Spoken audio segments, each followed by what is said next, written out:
É, Então, a ideia é contar um pouquinho para vocês da experiência de investir em Venture Capital. Eu sou do Gera, um fundo de investimento 100% focado em educação. E dando um contexto, a gente estava até falando com o João mais cedo, Venture Capital surge nos Estados Unidos pós-Segunda Guerra. Então, você tem um capital intelectual ali concentrado muito forte, você não tinha mais tecnologias bélicas para investir a partir dali, e se surgem pessoas como Kleiner Perkins, que existem até hoje, para investir nesses empreendedores e aplicar esse conhecimento em outros tipos de tecnologia. O que você vê nos Estados Unidos é que a história de Venture Capital ela foi bastante linear. Então, você tem primeiro os fundos explorando arbitragens nas blue chips, nas corporations. Aí você desce para o private equity, achando empresas um pouco mais parrudas.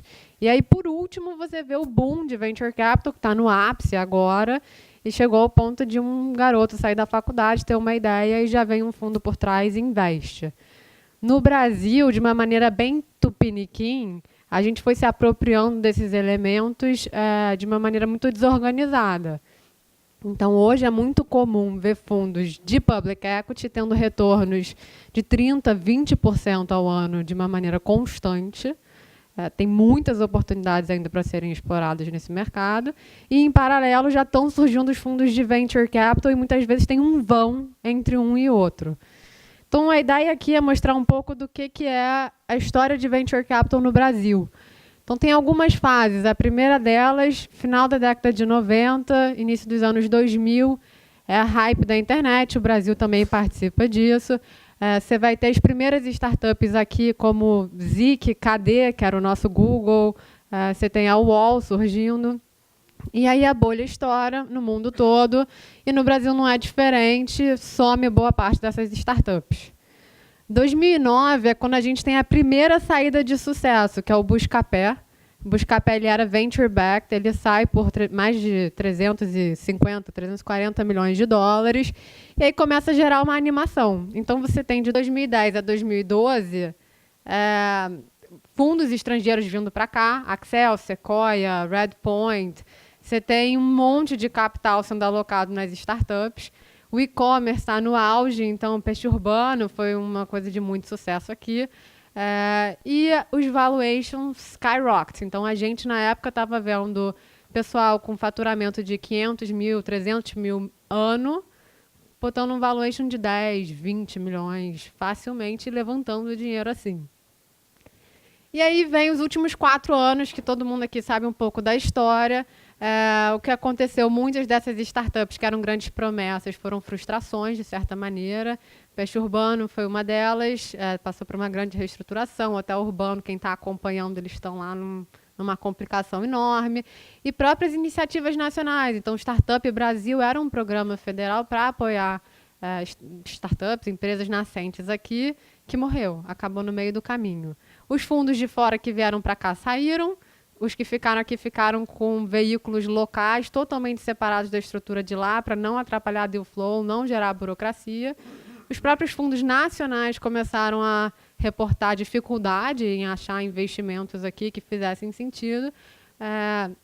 E ficou uma sensação geral de que falta empreendedor de qualidade, com estratégias de saídas relevantes e num valuation que fizesse sentido. Então, se a crise afeta a economia como um todo, para a empresa nascente, ventos a favor é mais importante ainda. Então, isso é um resumo da confiança hoje no setor de VC do Brasil, alguns dados. Então, a quantidade de fundos levantados está diminuindo muito, está voltando para níveis pré-2004. Enquanto isso, os nossos vizinhos, Colômbia, México, continuam levantando cada vez mais capital voltado para venture capital. E M&A, todo mundo acho que vem acompanhando também o mercado de IPO, M&A está indo um pouco ladeira abaixo.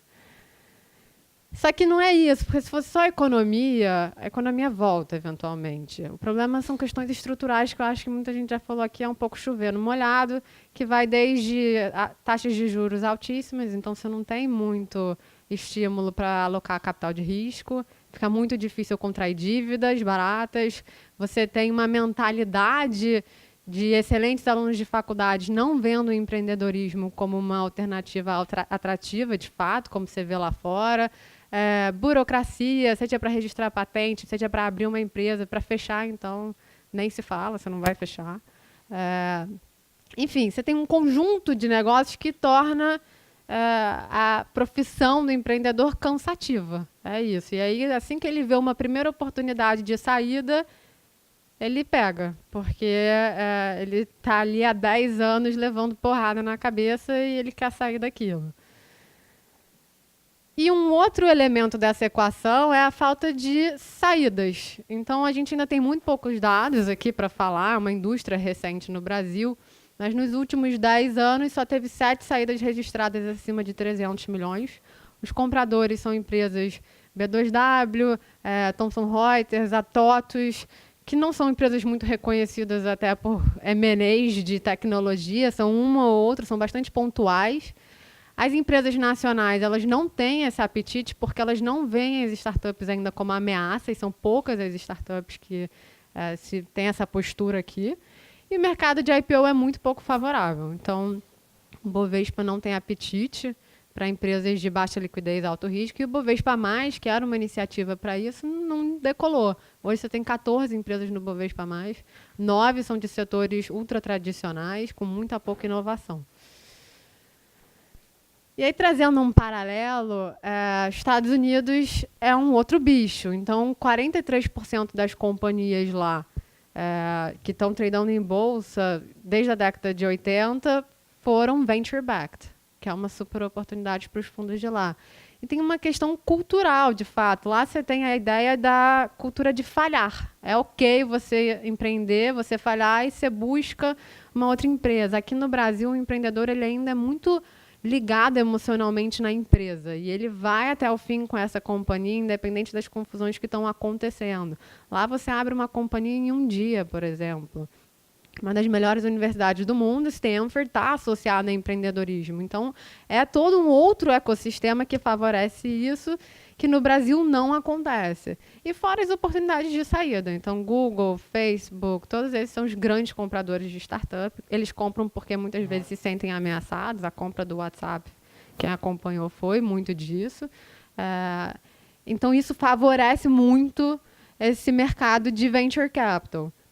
Mas mesmo lá, isso é uma coisa que eu acho que vale estressar, porque a gente foi aprender na pele, ele é um jogo para poucos. Então, não está dando para ver muito gráfico, mas isso aqui mostra quais foram o valor das últimas 100 maiores saídas de startups nos últimos 8 anos.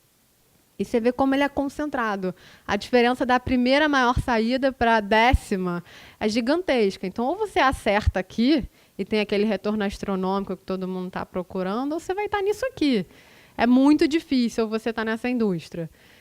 E fora que, se você olhar aqui em termos de unicórnios, que é o que eles chamam de saídas acima de 1 bi, em 10 anos, tiveram 68 fundos que conseguiram uma saída unicórnio. Quando você vai para 5 saídas, só um fundo conseguiu. Então, é quase que uma oligarquia, de certa maneira, nos Estados Unidos, desses fundos que todo mundo aqui acho que conhece, Sequoia, Kleiner, etc., Andreessen Horowitz. Eles estão nesses grandes deals e é muito difícil você entrar ali e começar a fazer parte desse jogo. Acho que a mensagem que fica para a gente é que a indústria de venture capital no Brasil ela ainda é muito incipiente, ela tem grandes limitações, sejam elas legislativas, sejam elas de mentalidade ou ecossistema como um todo. É um contraste extraordinário frente ao que a gente vê lá fora. A gente torce e acha que tem grande espaço para mudança, mas there's a long way to go, e é uma ladeira inclinada. Então, é isso.